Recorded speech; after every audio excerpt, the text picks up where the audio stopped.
do Pai, do Filho e do Espírito Santo. Amém. Crux sacra sit mihi lux, non draco sit mihi dux, vad retro satana, non quam suad mihi vana, sunt mala quilibas ipse venena vivas. Do Pai, do Filho e do Espírito Santo. Amém. Bom, nós estamos aqui numa empreitada, já na sexta aula, mostrando alguns aspectos do marxismo cultural para desembocarmos na tão esperada teologia da libertação. Mas não há como entender a teologia da libertação, não há modo de entendê-la sem compreender o marxismo. Eu pontuo isso com muita frequência, porque este ponto é necessário. Não há teologia da libertação sem marxismo cultural, sem o advento da escola de Frankfurt e sem as técnicas e sem as leituras sociopolítico-culturais de Antônio Gramsci. Portanto, combinando essas duas correntes que não são concorrentes, são complementares de pensamento e ação políticas, não é possível compreender o modo como a teologia da libertação se estruturou e como ela se organizou para poder tomar de assalto a nossa igreja, não é mesmo? Então, vamos a Antônio Gramsci, tão esperado, né?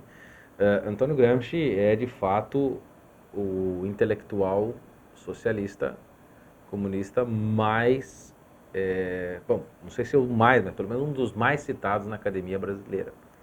Ele é uma espécie de santo dentro do movimento revolucionário. Ele é admiradíssimo por muitos e muito mal compreendido por tantos, né?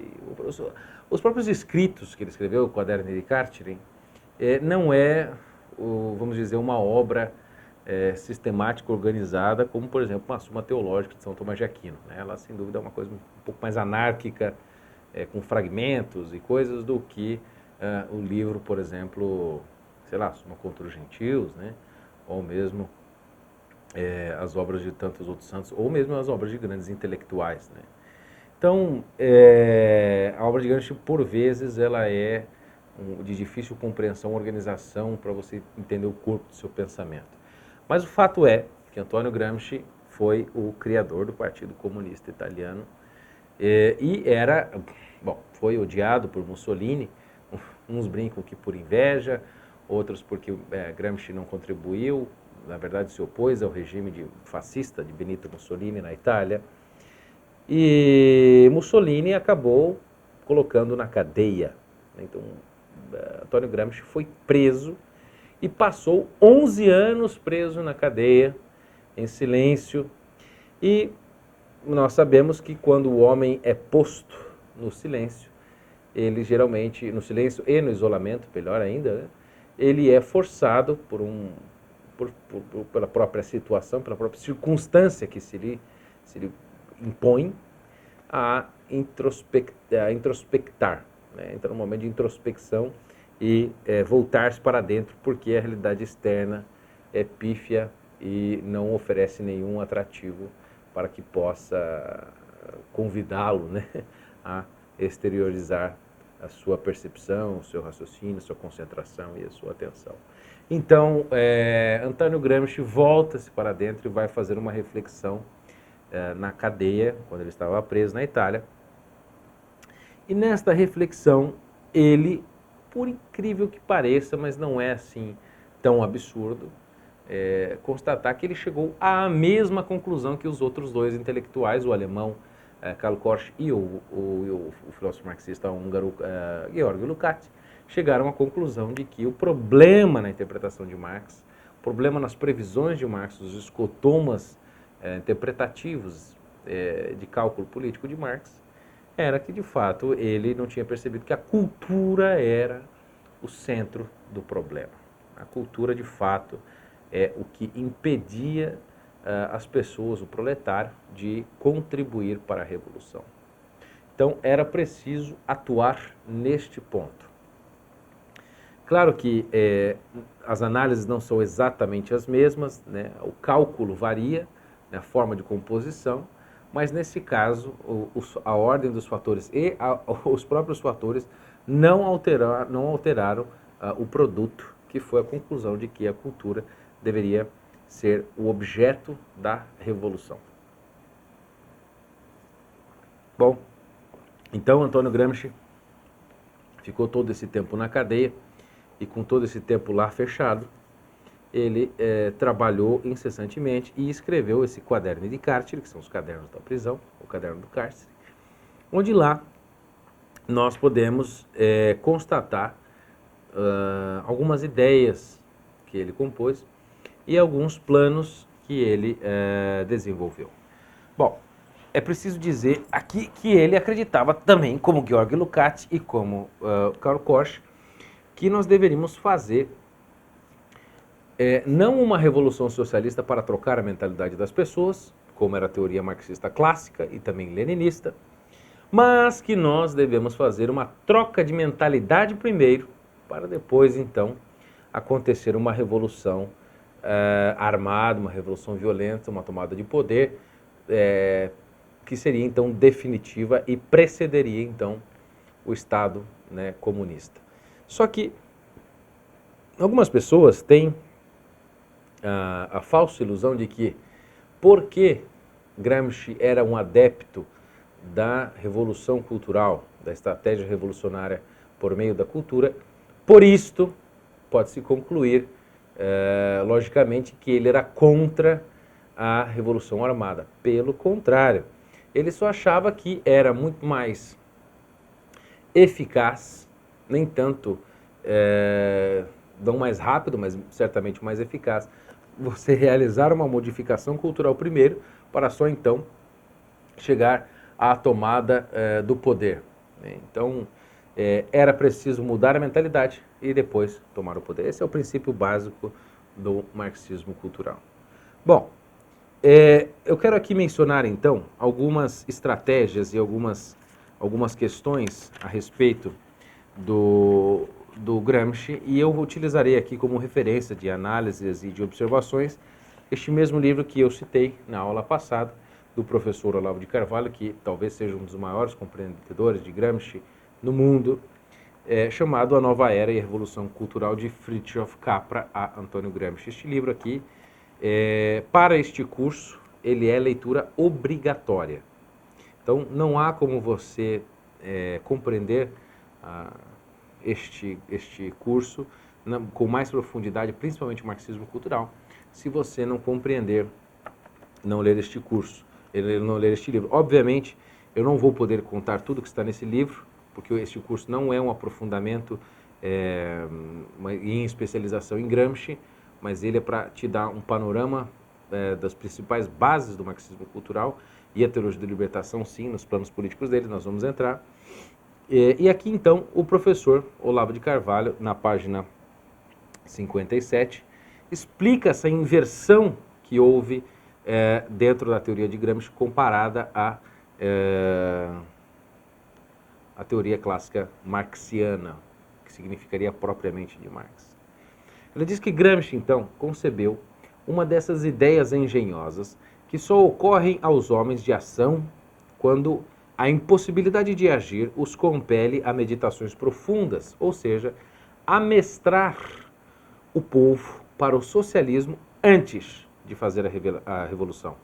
Fazer com que todos pensassem, sentissem e agissem como membros de um Estado comunista, enquanto vivendo num quadro externo comunista. Então você seria primeiro comunista por dentro, antes de fato viver numa sociedade comunista. Então você seria comunista por dentro, vivendo ainda numa sociedade de organização econômica tipo capitalista.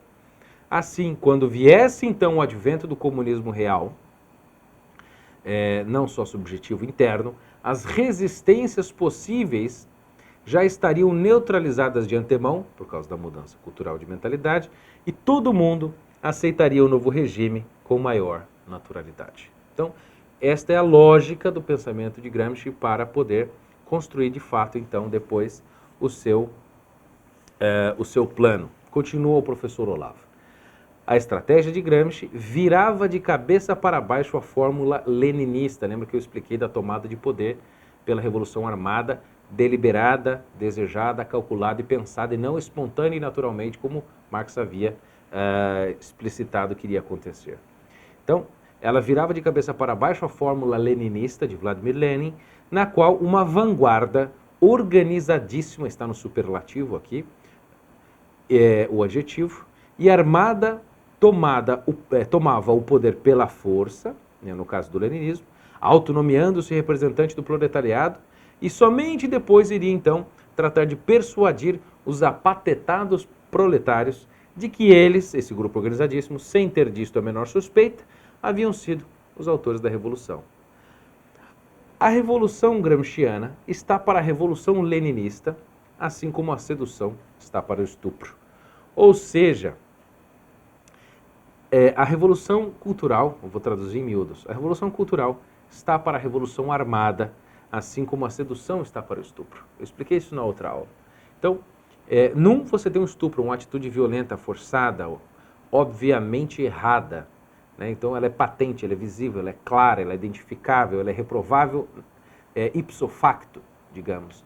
Agora, a sedução que o marxismo cultural promove através das suas atitudes, e aqui eu vou descrever para vocês como ocorre essa mudança de consenso, essa reforma psicológica que acontece, esta mudança do fundo inconsciente das pessoas, isso importa muito mais. Isto é uma sedução, não é um estupro. Então, é muito mais difícil você identificar isso que é feito ao longo de décadas do que uma atitude, por exemplo, de uma tomada de poder por 200 pessoas numa tarde, por exemplo, que invadem um governo, derrubam um general e instauram uma ditadura do proletário.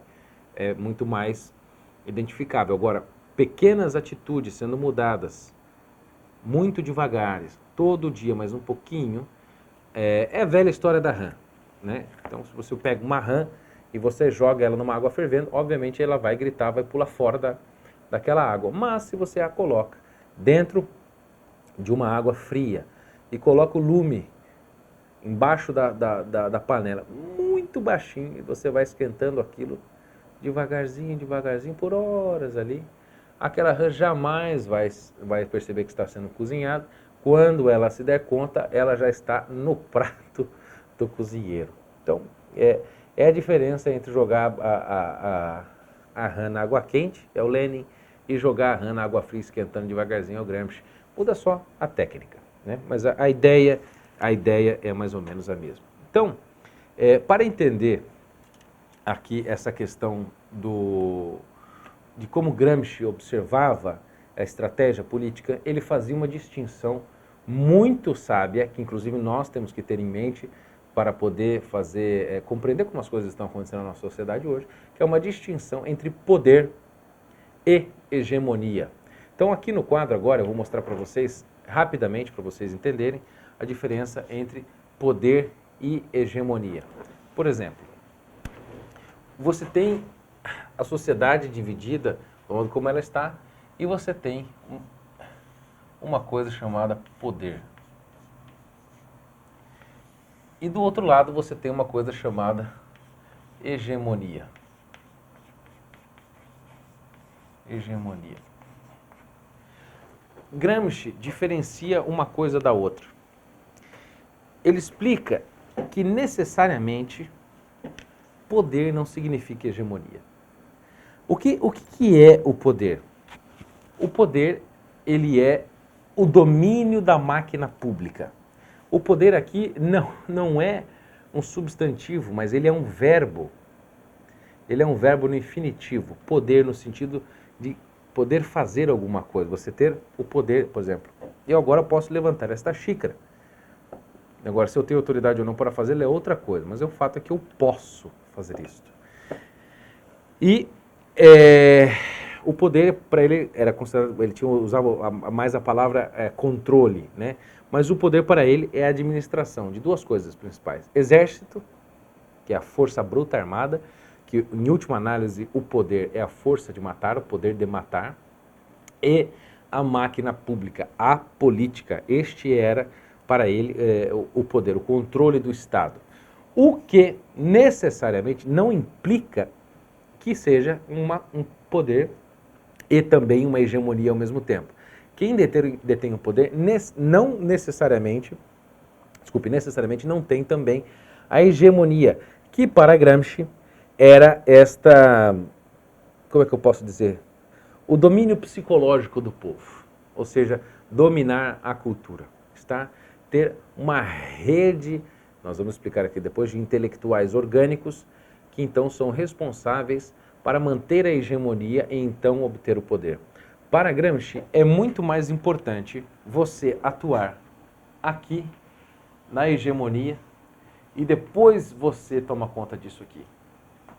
Porque se você tem o poder, ou seja, se você tem a máquina pública na sua mão, se você está com cargos administrativos, mas você não tem controle do povo, das massas, o controle psicológico das massas, você será tirado de lá rapidinho. Basta você moldar a opinião pública, ou fazer uma revolta popular, ou então mudar isso através do voto.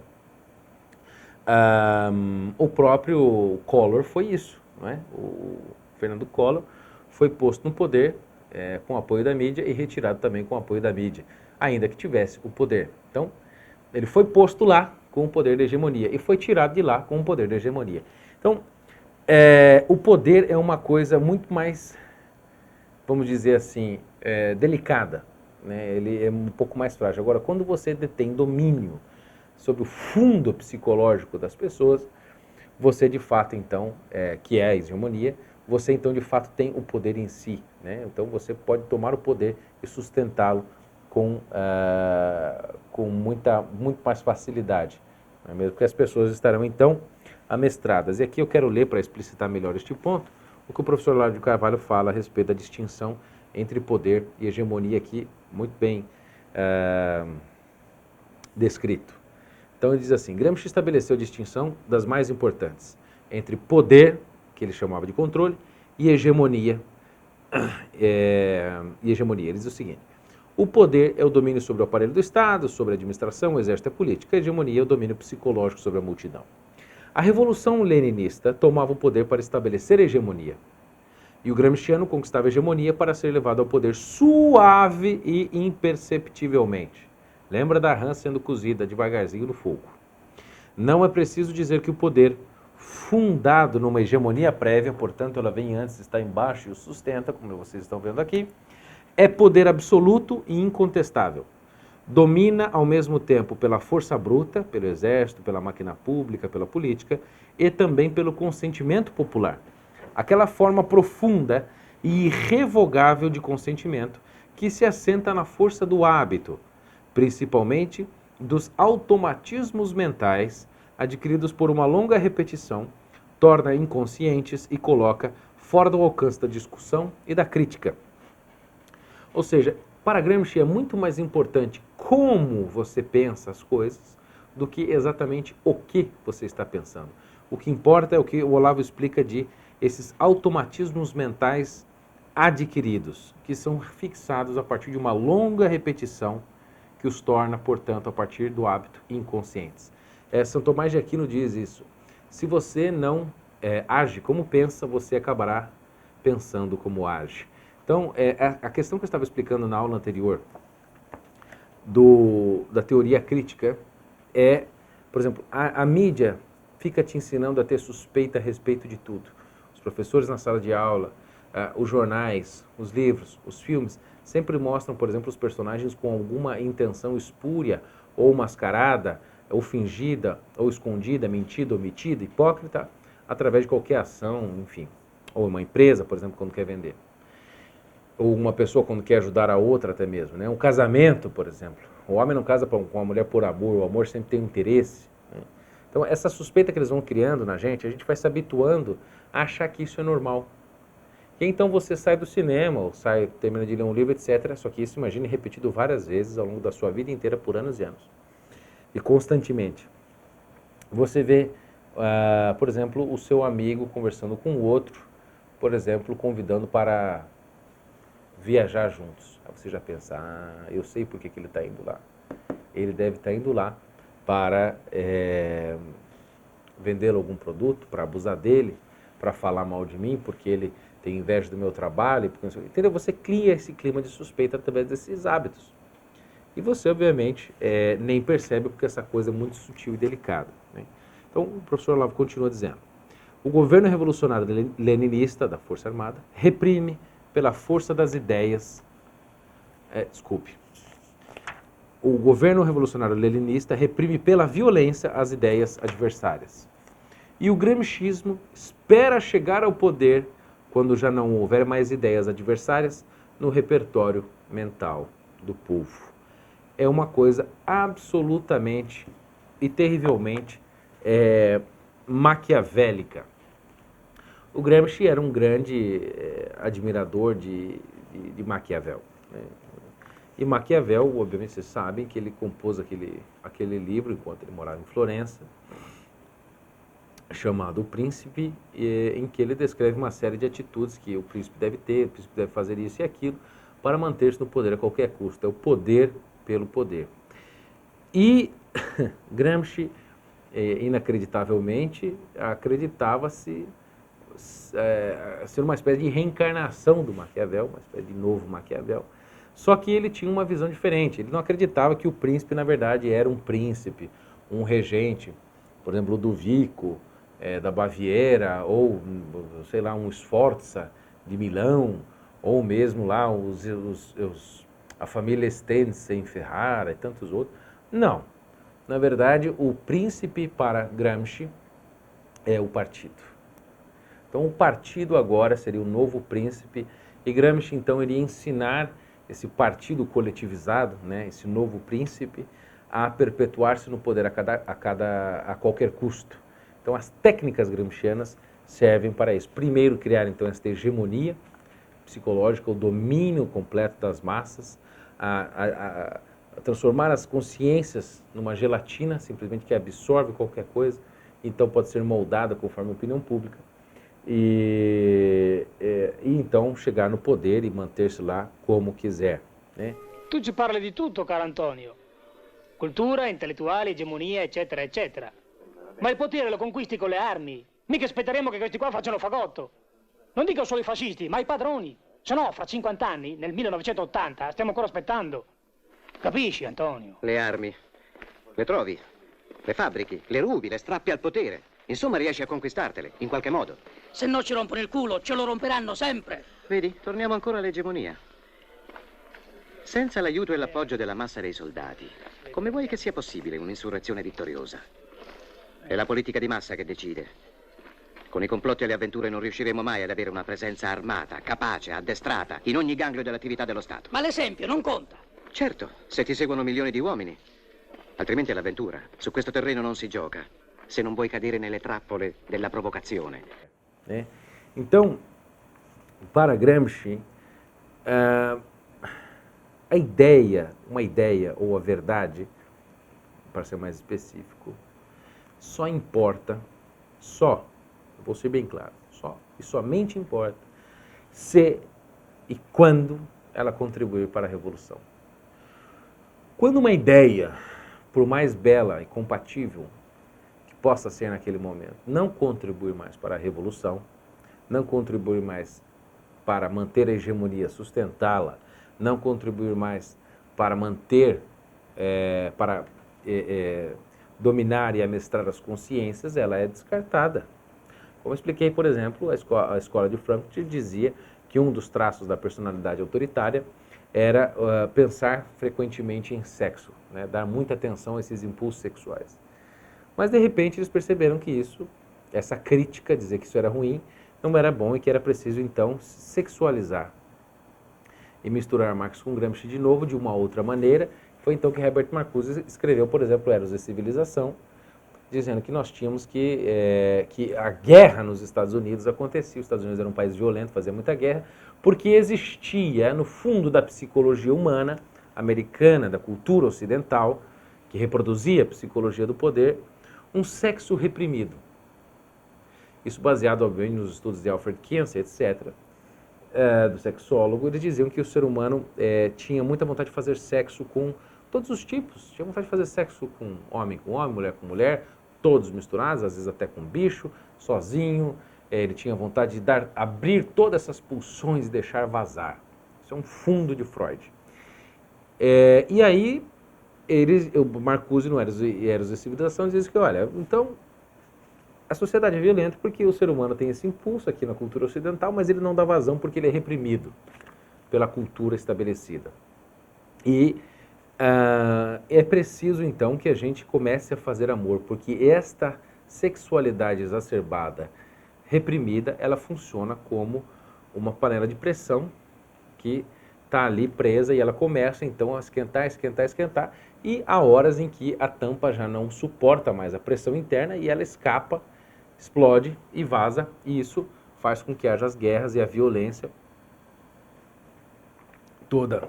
Acontece porque a sexualidade não tem a vazão necessária. Portanto, daí surgiu o slogan Faça Amor, Não Faça Guerra, dos anos 60, culminando lá em Woodstock, né, 67 ou 69, eu não vou me lembrar exatamente agora, o ano que aconteceu em agosto, né, daquele grande festival que foi o triunfo da pornocracia, né?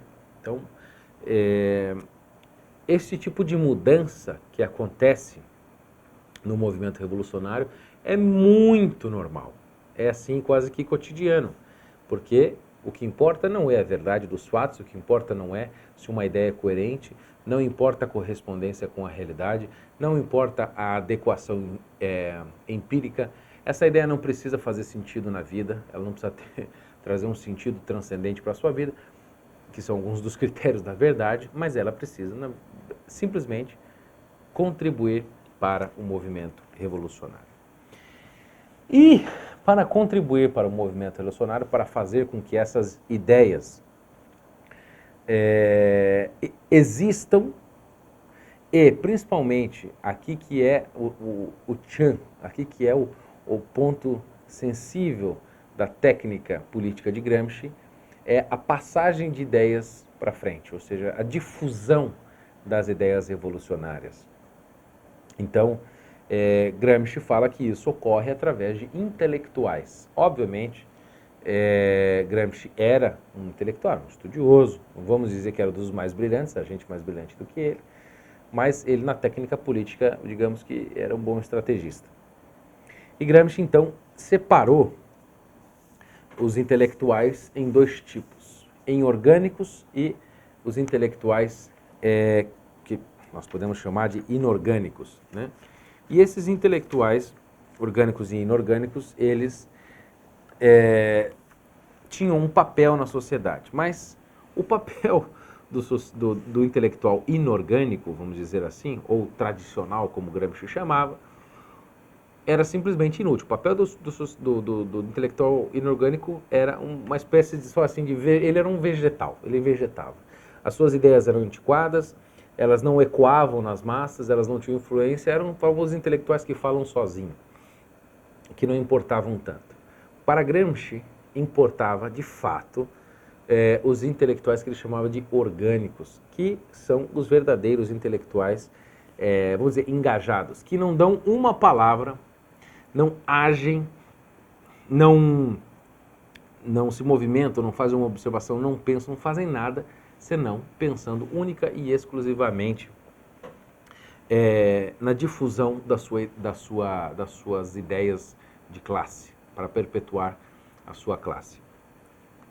Mas não pense você que, para Antônio Gramsci, intelectual é somente aquele cara que fica 500 livros em volta, estudando, fazendo análise, porque muitas vezes esse cara pode ser um intelectual orgânico, ou seja, ele não é ouvido pelas massas, né? Ele é simplesmente alguém que estuda muito, fala sozinho, mas não tem um engajamento político.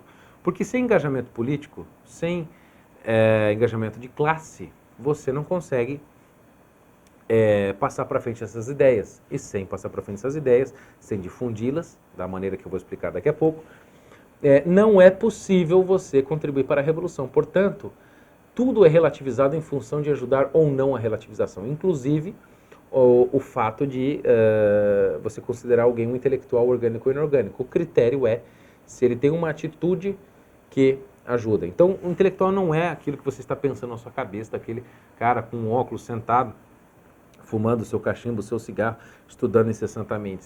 Simplesmente não. Intelectual para Gramsci pode ser qualquer um que difunda a ideologia de classe. Por exemplo, uma pessoa do show business pode ser um intelectual se ela está engajada em difundir a sua ideologia de classe. Obviamente, ideologia de classe comunista nós estamos falando aqui, né? um porteiro de prédio, um treinador de natação, uma escola de natação, um catequista, por que não? Um diácono da igreja, uma secretária de uma paróquia, ou quem sabe um tabelião de um cartório, ou um escrivão de uma delegacia, pode ser, por exemplo, um editor numa grande editora, ou mesmo a pessoa que diagrama o jornal, ou o capista faz a capa do jornal. Por exemplo, um ascensorista de um elevador. Então, é um professor de uma escolinha de maternal, importa, por exemplo, um pároco numa igreja. Para Gramsci é muito mais importante, há muito mais relevância em você ter muitas pessoas distribuídas em muitos lugares, em posições que não precisam ser muito importantes. Tipo, o importante é você se tornar o chefe da Apple, é você se tornar o principal representante do sindicato, né, o presidente do sindicato. Não, o importante é você estar na posição correta, mas ter muita gente colocada, passando essas ideias o tempo inteiro, devagarzinho, sem pressa. Esta é a função, né? E ainda assim, por exemplo, um intelectual orgânico não necessariamente precisa ser um intelectual comunista para ser orgânico, né? Por exemplo, Gramsci, no Quaderno dei Carceri 1, no livro 1, ele faz análises do intelectual italiano antifascista Benedetto Croce, que é um grande intelectual da cultura, da beleza, enfim, ele tem obras maravilhosas, e era um antifascista, e o próprio Antônio Gramsci tece críticas a ele, analisa, enfim, algumas questões da produção literária e da produção teórica de Benedetto Croce. E o outro é o Giovanni Gentile, que era um intelectual italiano orgânico, que propagava a sua ideologia de classe, só que era uma ideologia de classe fascista, porque ele era do governo fascista, ele era ministro de Benedetto Mussolini. Então, não necessariamente o intelectual orgânico é um intelectual comunista. Intelectual orgânico significa aquele que está engajado frequente e obstinadamente na reprodução da ideologia da sua classe, né? Então, isso é importante. Lembrando que intelectual para Gramsci não necessariamente significa aquela pessoa que está obcecada pelo estudo simplesmente, né? Por exemplo, como a gente tem nos estudos clássicos, daquela pessoa que quer elevar o seu espírito, se tornar um ser humano melhor, etc. Não, o conceito de intelectual gramsciano não é este, é outro que significa apenas aquele que está determinado e obcecado em passar para frente sua ideologia de classe. No caso de Gramsci, é que ele seja alguém que perpetue, lenta, sutil e constantemente, onde quer que esteja e quem quer que seja, a mudança do viés psicológico, ou melhor, como eu prefiro chamar, a dominação do fundo psicológico da pessoa, para que os automatismos mentais sejam já moldados e preparados, então, para a tomada do poder, para criar, então, a hegemonia primeiro e depois, então, a ter um governo comunista onde não haverá mais resistência dos indivíduos, porque as consciências já estarão absolutamente amestradas. Nós vamos continuar na próxima aula falando de Gramsci e vamos então criar, ao final da próxima aula, a ponte que estabelece a base da lógica da teologia da libertação. E aí então nós começaremos a falar deste assunto necessariamente ligado ao marxismo cultural e nós vamos entender por quê. Até a próxima aula.